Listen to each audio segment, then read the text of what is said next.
어느 날 봐도 충격먹은 여조가 떴습니다. 지상파 여조 중 가장 비싼 방식으로 조사하는 KBS 한국 리서치 여조입니다. 정당 지지율이 추세는 붙었지만 이념 성향으로 볼 때 중도층에서 더블 스코어가 났습니다. 제가 여러 번 보고 드렸지만 앞으로 나오는 여조는 이 안심번호 조사를 위주로 보시고 중도층 지지율이 중요하다고 말씀드렸는데 최근 SBS 여조도 그렇고 돈 좀 들어간 전화면접 안심번호 조사는 전부 민주당이 압도합니다. 다시 돌아가 해당 조사에서 연령별 지지도를 보면 역시나 전 세대에서 민주당이 오차 범위 바깥으로 이기지만 60세 이상은 국힘이 강세고 권역별로 보면 수도권은 민주당 우세, 충청과 TK 그리고 부울경은 국진 우세로 나왔습니다. 재미있는 것은 바로 대선 인식인데 정권 교체가 압도적입니다. 한편 차기 대선 후보 적합도는 역시 이재명 대표의 독주가 이어지는 가운데 양자 대결 시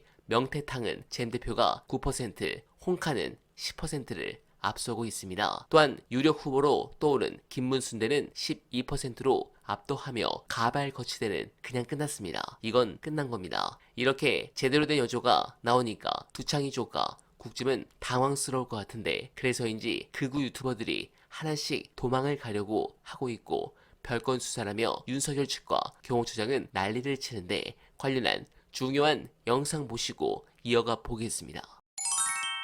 별건 수사라는 건 예를 들면 그런 거죠. 대장동 무슨 비리 의혹이 있다면서 대대적으로 수사를 시작한다고 해놓고 막상 해보니까 엮어 넣기가 쉽지 않을 것 같으니 갑자기 이제 법인카드를 뒤진다든지 뭐 GH공사의 뭐 운영 실태를 뒤진다든지 뭐 갑자기 성남FC 건을 뒤진다든지 이제 이런 게 별건 수사고 뭐 김성훈이 뭐 예전에 무슨 뭐 배를 어디서 이제 동원을 해가지고 거기에 노래방 기기 설치하고 연예인을 불러가지고 무슨 축하 파티 같은 걸 해줬다. 이거 뭐 직권 남용이다. 이런 걸 수사하면 별건 수사지. 상관없는 걸 했을 때 별건 수사라고 해야지. 이거 상관 있는 얘기를 하는데 뭔 별건 수사라는 겁니까? 그러니까 사실은 경고의 차원에서라도 수사를 해야 돼요.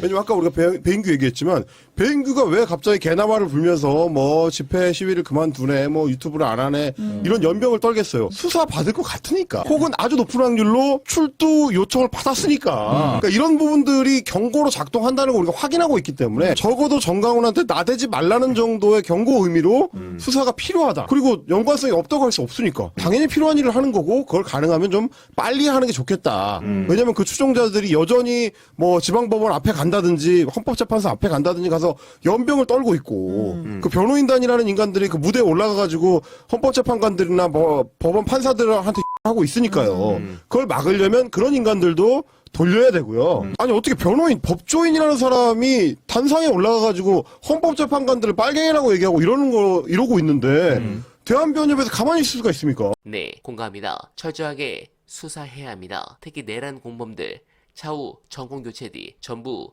민주당 원한대로 특검 다시 출범시켜 다 잡아 넣어야 합니다. 윤석열이 계엄을 선포하려 했을 때 이건 위헌이다, 위법한 포고령이다 라고 말한 인간이 있었습니까? 물론 중간 관리자급에서는 명령 거부하고 안 움직인 사람이 많았죠. 그 이야기인 즉슨 고위직 인사 시스템이 문제라는 겁니다. 사람이 없는 게 아니라 비겁하고 권력에 잘 빌붙고 이런 사람들이 고위직으로 출세하는 시스템이라는 거죠. 다시는 이런 일이 없도록 본보기식으로 엄벌을 할 필요가 있습니다. 가혹할 정도로 해야 합니다. 역사의 교훈은 공짜로 얻어지는 것이 아닙니다. 해당 건 제대로 지켜보고 우리 민주진영 선배님들께 보고드릴 것을 약속드리며 어다바는 오늘도 최선을 다하겠습니다. 여러분 고맙습니다.